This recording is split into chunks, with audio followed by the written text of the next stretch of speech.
Good morning, good afternoon, good evening, and good night. Thank you for joining us today. My name is Chris Barrett. I am the Family Advocacy Program Site Coordinator here at the Fort Jackson Army Community Service. PCS season is upon us, and whether you have orders in the future that you know you're going to, you are in the middle of your PCS journey right now, or you have already arrived at a new installation, we understand that it can be a stressful and challenging journey, and planning and preparing for it is difficult. So today I have with me two people who are subject matter experts, and they're going to give us knowledge and resources to help you PCS with less stress. Here I have Ms. Kamala Henley, the Family Advocacy Program Specialist at Fort Jackson ACS. Hi Kamala, how are you doing today? I'm great. Yay. I also have with me Mr. Mo Selvin. He is a social services assistant with the Relocation Readiness Program here at Fort Jackson ACS. Right. How you doing, Chris? Great. Thank you for joining me. So, here's the deal. PCSing is challenging, and if it's your first time, it can be overwhelming, and you may not know all the resources and supports that are available for you. So Mo, can you tell me what suggestions do you have for that first time PCS soldier or family? All right, so first time PCS soldier or family, I highly suggest that the soldier set up an appointment with their installation Army Community Service representative. It is mandated that all first-term soldiers set up an appointment for their levy brief if they're going overseas, and also for stateside PCSs as well. During that counseling, we'll address all their needs, so we'll do a intake as far as assessing the soldiers' needs and the family's needs. During that process, we'll discuss their needs as far as housing, if they have pets, or any other needs that they need during their first PCS. We'll also do a step-by-step checklist with the Plan My Move with militaryonesource.com. So with that resource, it determines, you can search by installation as far as the reporting instructions and anything else that's pertinent to that installation.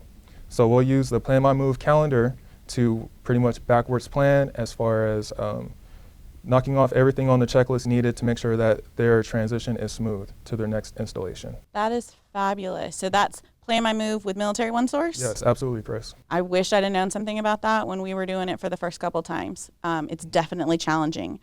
So it sounds like you got a lot of great things for first-time soldiers. Right. I know a lot of service members, they've been doing it for a long time. This is not their first move. And so they tend to think, I got this, I can do it by myself. Right, right. What do you see as the biggest mistake that some of those service members make or families make when they've been doing it and things they're not thinking of?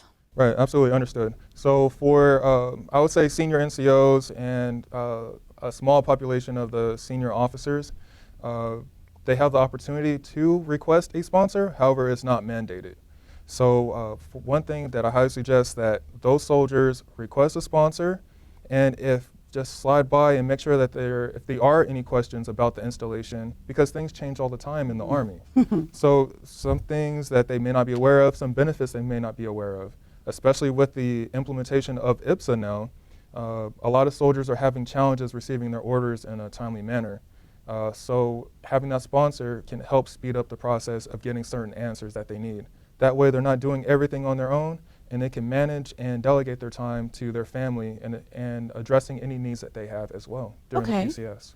So how do I find out who my sponsor is or get assigned a sponsor? So if they would like to request a sponsor, they log on to Army Career Tracker, also known as ACT, click on the sponsorship tab, and they can request a sponsor that way. Okay, and that's definitely the service member needs to do that, not the spouse. Absolutely. Okay, so we've got people who move for the first time, some resources, and the importance of getting sponsorship. Yes. Even if you've done it a lot of times. Absolutely. So how about I've just arrived at a new installation. I'm brand new. I don't know it. And I'm sure, Kamala, you can attest, especially as us spouses, we don't necessarily get told everything that happens in the briefs because the service members are getting these briefs of all this information. And then we're kind of left, oh, what do I do? Where do my kids need to go to school? What jobs are there here? Where's the commissary? What do you suggest for that for some of us spouses or even service members who are on a brand new base? Right, absolutely. I would highly suggest that they go to the installation webpage and they will find that information there. So a lot of the installation pages have the reporting instructions, and they can also go to militaryonesource.com and receive that information there as well. All they have to do is click on search installation and type in where they are currently at and where they are going, and then that's where they can get that information. Okay, so it's going to, Military One Source, I can find any installation I'm heading to, and it's going to give me all that information? That's correct. Okay. Now, I've heard of, I think it's like some kind of an app that's out there that you can download. Yes, do you know which? Digital Garrison app. That's Yes. it. Okay. Absolutely, yes. So what does that do? It's similar. So instead of having the web page display, you can use the digital Garrison app, and that will also display the same information. Okay. Kamala, are you familiar with this Digital Garrison app? Have Yes, you used I it? am. I have used it. Was it It's helpful? Pretty good. Yes, very helpful. Okay. Up to date too. Yeah, you know, that is one of the things when I first moved here to Fort Jackson, which was not that long ago, I was in the hotel and just needed to know where the commissary was. And you can actually look it up by building, Yes, that's correct. like the facility, all the major things on the installation, right? Yes, Okay. absolutely. So, Mo, I also, since you are our relocation readiness program expert, let's say I just got here Yes. and military traveling is fun. I got kids, I got pets, I got a spouse, and we're all in the hotel together waiting for housing. Right. And, guess what? Our stuff isn't going to be arriving very quickly. Is there anywhere I can go? Like, I just want to cook. I'm tired of eating out. We don't have the money for that. You know, Right, do you have right. some suggestions? Yes, absolutely. So there is the lending closet that's available at majority of the installations. And at the lending closet, they have things as far as cots and basic household good items that can help fill in the gap between PCSing and your household goods arriving. Okay. Now, is that the same at every installation, or are they all a little bit different, what they have in them? It will vary by installation. Okay. Yes. What's the process here at Fort Jackson for anyone that's, you know, recently here? What Right. do they need to do to get something from the lending locker? Okay, so to get items from the lending closet, all they have to do is come to building 9810 on Lee Road. We're right across the school from the Chaplain and SSI building, and they can walk in and pretty much just request the hand receipt that has the list of items that we have available. Once they fill out the form, they email it back to us, and then we'll coordinate a time for pickup. When it's time to pick it up, they'll come to the rear of the building, and I'll have everything set up for them as far as having everything on a cart, push it out to them, they can load up their vehicle and drive away. So it's a real convenient, easy way to pick up items and save money in the process. That sounds fabulous. I honestly wished I'd have known about that in the beginning, because we just bought a whole bunch of really cheap plates, Right. air mattresses, anything you can think of, and I didn't find out until way later. I don't know about you. Did you ever use a lending locker? No. No? So they are definitely helpful. Yes, I wish I would have used it more when I PCS. So the first time I actually used the lending closet as an active duty soldier was in Germany. And I was more forced to use the lending closet because of the delay in household goods. And as a soldier, when I heard about the lending closet, I literally thought of a small room, small closet with heavily used items. But I was very surprised when I saw what was available in the lending closet, and I was grateful that my leader told me to go to ACS and utilize the lending closet. So it definitely saved a lot of money that way. That's great. So that's definitely another thing that command sponsorship is so important for. Yes, absolutely. Awesome. So thank you so much for some of those, and I'm sure we'll get back to some more of those. But Kamala, I kind of want to hear from you, because you've PCSed numerous times as a spouse yourself. Yes. And I think a lot of times there are things that we don't, as the spouses ourselves, don't think about prepping and planning for our move. So what tips do you have for some of these families, especially doing their first one, that might help them be able to PCS in a less stressful manner, those things they Yes. might forget? I like the less stressful part, because you're not going to PCS with no stress. Oh, that's the truth. just impossible. And yes, I was an Air Force spouse for 22 years, and we did move quite a bit, not as much as Army spouses, but a lot. And what helped us was making a plan. You have to make a plan. You know you're going to PCS sometimes a year out, so you make a plan. You put it on paper, you get together and you decide and you agree on, this is what we're going to do. We're going to rent, we're going to buy, we're going to get rid of some stuff. And that was a good thing that we did. Each time we moved, we would purge, That and purge right some there. more. Yes. And try not to buy stuff that you don't need things like that, which was very difficult, but it really helped in the end. You know, you have to get rid of stuff that you're not using, that you don't want to take with you. You can have a yard sale, you can take it to Goodwill or the Salvation Army, whatever you do with it, to get rid of it. Use a color-coded labeling system.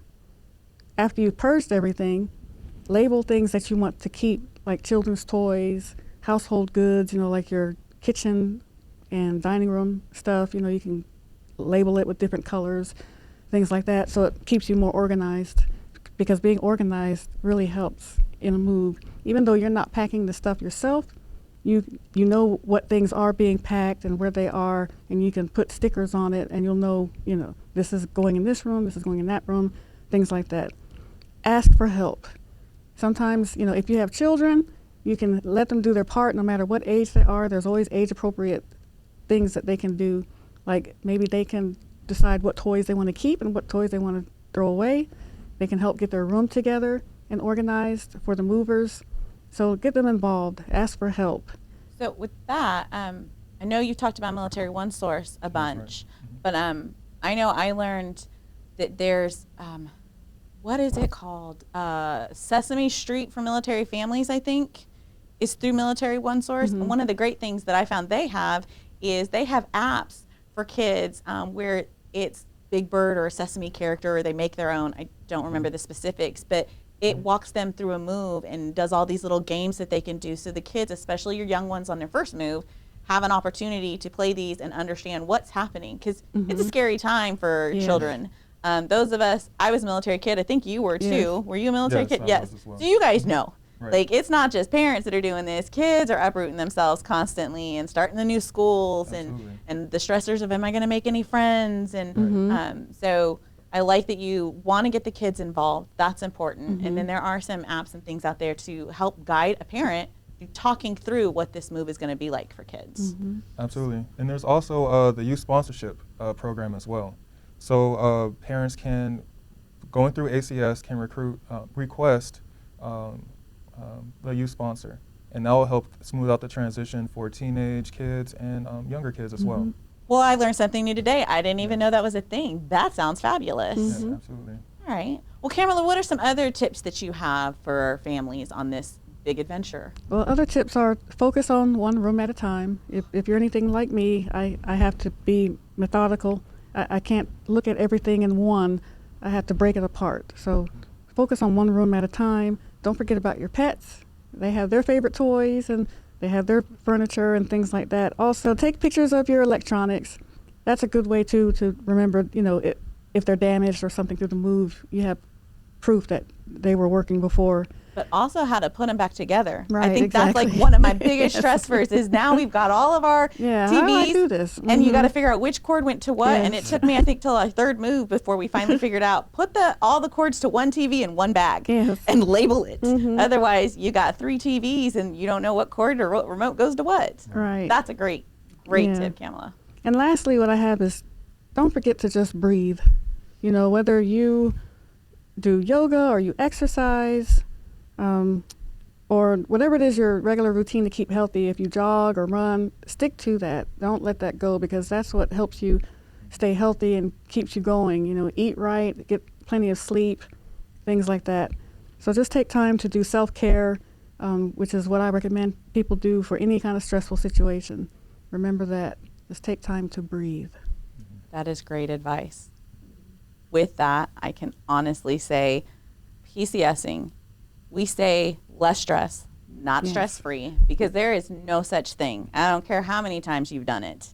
It's hard, it's challenging, and whether it's your first time, your 10th time, you've got kids, pets, or it's just you and your spouse now because maybe the kids are grown up and out of the home, every time it can be stressful. And I'm going to be honest, and I don't think anybody would argue with me. I love my spouse. I love my family. But the only times in my life of the 20-something years we've been together that I have thought about leaving him is every PCS season.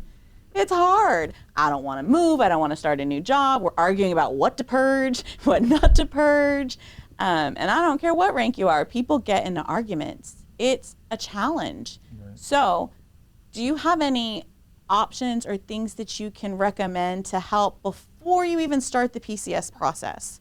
sometimes we just need to remember how to communicate with each other and remember how to manage our anger and stress. So Kamala, what would you suggest to families that maybe they know this is coming up and, you know, they've done it before and they already know how stressful it's going to be, or they never have and they're newly married and maybe could use some help in that? Yes, well, ACS Family Advocacy, we do have classes that you can take. They are offered once a month. If you call our number, 751-5256, we'll give you that schedule. But they are stress management. Stress, you can handle it. We have an anger management class, and we have a healthy relationships class. And they can touch on all those subjects, definitely. And, you know, we shouldn't be ashamed to use them. Like I said, been married 20-something years, and it takes sometimes a class to remind us how to communicate to each other, or just relearning how to talk through some of those tough times. Right. You guys like have given a lot of information. I cannot express how important that purging is, especially if you've been together for a really long time, or you're for the first time moving and combining two households. Right. And Mo, you have a lot of great ideas of where you can go. That command sponsorship sounds like a blessing. Right. And the important thing is we wanted to make sure that not only service members are getting this information, but sometimes spouses don't know all the tips and tools. So I really, really appreciate the information that you've gone and that you've given us today. Like I said before, I wish I'd had some of these resources, especially in the beginning when I was PCSing. Is there anything else that either of you can think of that families might want to know about? No. No? Okay. Well, remember, really what we want to tell people is PCSing is challenging. It's going to happen more than once in your lifetime, but you're not in this alone. Army Community Service is about real-life solutions for successful Army living. That's the whole goal and purpose of it. And there are people at each installation that are ready to help you on this journey that you have. And whatever the need, ACS is here to help. And as Mo often tells me, Make ACS your first choice. thank you very much, guys.